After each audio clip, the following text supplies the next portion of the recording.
Welcome back. आज हम अलंकार भाग 1 पढ़ेंगे, जिसमें शब्दालंकार के बारे में समझेंगे। तो बच्चों, सबसे पहले अलंकार का परिचय पढ़ेंगे। देखिए, अलंकार शब्द अलम और कार दो शब्दों से मिलकर बना है। अलम शब्द का अर्थ है भूषण, आभूषण, सजावट, अर्थात जो सजावट करे वह अलंकार है। इस प्रकार अलंकार का अर्थ है आभूषण या श्रृंगार। इसलिए काव्य के सौंदर्य में वृद्धि करने वाले गुण अलंकार कहलाते हैं।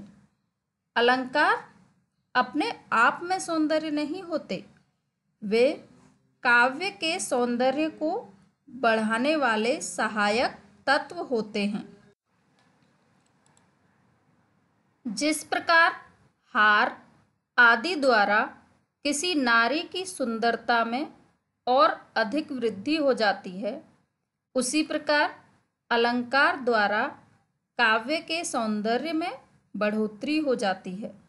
अलंकारों के प्रयोग से काव्य मनोहारी बन जाता है। अलंकार वाणी के श्रृंगार हैं। इनके प्रयोग से काव्य प्रभावी, स्पष्ट और चमत्कारपूर्ण बन जाता है। अब यहाँ पर अलंकार की परिभाषा जानेंगे। काव्य की शोभा बढ़ाने वाले धर्म को अलंकार कहते हैं, अथवा वह साधन जिसके द्वारा शोभा उत्पन्न की जाए या बढ़ाई जाए वह अलंकार होता है। अथवा काव्य भाषा के शब्दों और अर्थों को अनेक प्रकार से सजाया जा सकता है। शब्दों और अर्थों के सजे सजाए चमत्कारपूर्ण प्रयोग को अलंकार कहते हैं। तो बच्चों, यहाँ पर एक परिभाषा को 3 प्रकार से लिखा हुआ है। तीनों का अर्थ एक ही है कि अलंकार काव्य की शोभा बढ़ाने वाले तत्व होते हैं। अलंकारों का काव्य में महत्व क्या होता है? तो अलंकारों से कविता का सौंदर्य बढ़ जाता है, अर्थात उसकी सुंदरता बढ़ जाती है। काव्य सौंदर्य बढ़ जाने से कविता अधिक प्रभावी हो जाती है। अलंकारों के प्रयोग से कवि अपने भावों को बड़ी सरलता से प्रकट कर सकता है। अर्थात अलंकारों के प्रयोग के कारण ही हमें कविता को पढ़ने में आनंद आता है, कविता रुचिपूर्ण बनती है। अलंकारों के भेद। भाषा और साहित्य का समस्त कार्य व्यापार शब्द और अर्थ पर ही निर्भर रहता है। इसीलिए भाषा के 2 प्रमुख अंग शब्द और अर्थ माने गए हैं। काव्य में चमत्कार शब्दगत और अर्थगत हो सकता है, क्योंकि कविता में सुंदरता या तो किसी शब्द के कारण होगी अथवा शब्दों से प्राप्त अर्थ के कारण होगी। इसी आधार पर हिंदी में अलंकारों के 2 भेद माने गए हैं। अलंकारों के भेद। नंबर 1 शब्दालंकार और नंबर 2 अर्थालंकार। तो अलंकारों को कितने भागों में बांटा है? 2 भागों में, शब्दालंकार और अर्थालंकार। सबसे पहले इस भाग में हम शब्दालंकार पढ़ेंगे। तो जहां शब्दों के प्रयोग से सुंदरता में वृद्धि होती है और काव्य में चमत्कार आ जाता है वहाँ शब्दालंकार माना जाता है। जब कविता में किसी शब्द विशेष के कारण सुंदरता हो तो वहाँ शब्दालंकार होता है। उस शब्द विशेष को बदलकर यदि कोई अन्य पर्यायवाची शब्द लिख दिया जाए तो कथन में सुंदरता नहीं रहती है। जैसे रहीमन पानी राखिए, बिन पानी सब सून, पानी गए न उबरे, मोती मानुष चून। इस दोहे में पानी शब्द का पर्याय जल या नीर रख दिया जाए तो इस दोहे का काव्यगत सौंदर्य समाप्त हो जाएगा। इसलिए शब्दालंकार में शब्दों का महत्व होता है। शब्दालंकार के भेद। शब्दालंकार के 4 भेद होते हैं। नंबर 1 अनुप्रास, नंबर 2 यमक, श्लेष और पुनरुक्ति। ये चारों शब्दालंकार के भेद हैं। तो सबसे पहले अनुप्रास। जिस रचना में व्यंजन वर्णों की 1 या 2 से अधिक बार आवृत्ति होती है, मतलब कि व्यंजनों का रिपीटेशन होता है शब्द के शुरुआत में या शब्द के लास्ट में, वहाँ अनुप्रास अलंकार होता है। अथवा जहाँ व्यंजनों की आवृत्ति के कारण काव्य में चमत्कार उत्पन्न होता है, वहाँ अनुप्रास अलंकार होता है। जैसे चारु चंद्र की चंचल किरणें खेल रही हैं जल थल में। तो यहाँ च तथा ल वर्ण की आवृत्ति के कारण अनुप्रास अलंकार है। चारु, चंद्र और चंचल, इनमें चावर्ण की आवृत्ति हुई है, और चंचल, खेल, जल, थल, इनमें ल वर्ण की आवृत्ति हुई है। इसलिए यहाँ पर अनुप्रास अलंकार है। अनुप्रास अलंकार के अन्य उदाहरण।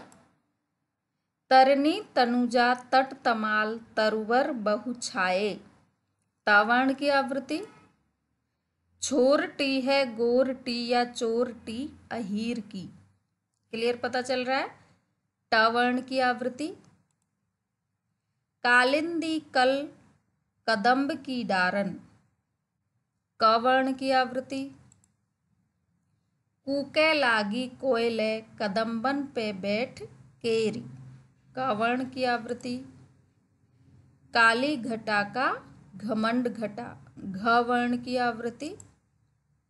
संसार की समर स्थली में धीरता धारण करो, स और ध वर्ण की आवृत्ति। अतः इन सभी उदाहरणों में अनुप्रास अलंकार का प्रयोग किया गया। दूसरा है यमक। जब किसी कविता में एक शब्द बार बार आए किंतु हर बार उसका अर्थ बदल जाए तो वहाँ पर यमक अलंकार होता है। जैसे कनक कनकते सौगुनी मादकता अधिकाय। यहाँ कनक कनक रिपीट हुआ है, लेकिन दोनों बार इसका अर्थ अलग है। इस पंक्ति में कनक शब्द 2 बार प्रयुक्त हुआ है, लेकिन पहले कनक का अर्थ सोना तथा दूसरे कनक का अर्थ धतूरा है। इसलिए यहाँ यमक अलंकार। इसके अन्य उदाहरण। तो पर बारी उर्वशी सुनि राधिके सुजान, तू मोहन के उर्वशी है उर्वशी समान। तो उर्वशी का अर्थ यहाँ पर अप्सरा है। सेकंड उर्वशी का हृदय में बस गई, और अगले उर्वशी शब्द का अर्थ है गले में पहनने का आभूषण। माला फेरत जग मुआ फिरा न मन का फेर, कर का मन का डार दे मन का फेर। यहाँ मन का का अर्थ माला का दाना और मनका का अर्थ हृदय का। जे 3 बेर खाती थी वे 3 बेर खाती हैं। तो यहाँ पर 3 बेर का अर्थ है 3 बार, दिन में 3 बार, और अगले 3 बेर का अर्थ है 3 बेर के दाने। इसलिए इन सभी उदाहरणों में यमक अलंकार का प्रयोग किया गया है। श्लेष। जब किसी कविता में एक शब्द एक ही बार आए किंतु उसके 2 या 2 से अधिक अर्थ हों तो वहाँ श्लेष अलंकार होता है। जैसे मधुवन की छाती देखो सूखी इसकी कलियां। कलियां शब्द के यहाँ 2 अर्थ हैं, खिलने से पूर्व की दशा और यौवन से पहले की अवस्था। इसलिए यहाँ पर श्लेष अलंकार का प्रयोग है।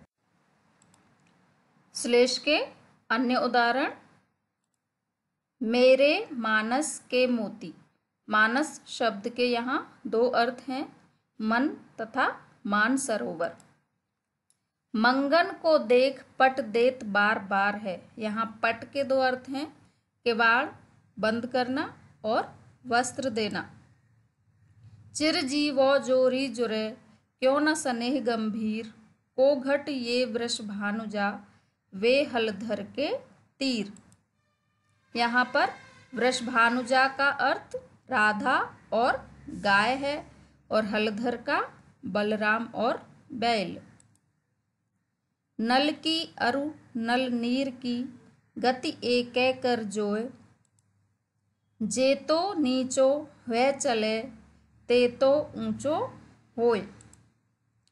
नीचो का अर्थ है नीचा तथा नम्र और ऊंचो का अर्थ है ऊंचा तथा महान। तो इसलिए इन सभी उदाहरणों में श्लेष अलंकार। पुनरुक्ति प्रकाश अलंकार। अगला है पुनरुक्ति प्रकाश अलंकार। जब किसी कविता में एक समान शब्दों की आवृत्ति से चमत्कार पैदा होता है तो वहाँ पुनरुक्ति प्रकाश अलंकार होता है। शब्दों की आवृत्ति का उसके अर्थ से कोई संबंध नहीं होता है, अर्थात ये समान अर्थ वहन करने वाले होते हैं। मतलब कि यहाँ पर शब्द रिपीट भी होते हैं और उनके अर्थ में परिवर्तन नहीं होता है, उनका अर्थ एक ही रहता है।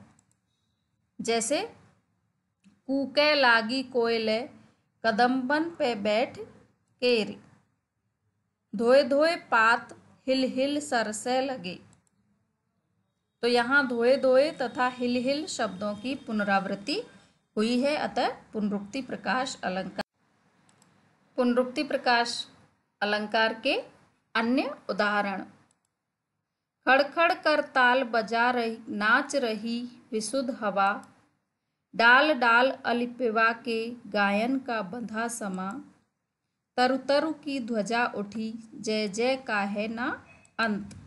यहाँ खड़खड़, डाल डाल, तरु तरु, जय जय आदि शब्दों की पुनरावृत्ति हुई है। फेरी झूम झूम वर्षा की ऋतु आई फेरी, बादर ने गोरे झुकी झुकी बरसे लगे। झूम झूम और झुकी झुकी शब्दों की पुनरावृत्ति हुई है, इसलिए यहाँ पर पुनरुक्ति प्रकाश अलंकार है। तो बच्चों, यहाँ शब्दालंकार के 4 भेदों के बारे में आपको बताया गया है। धन्यवाद।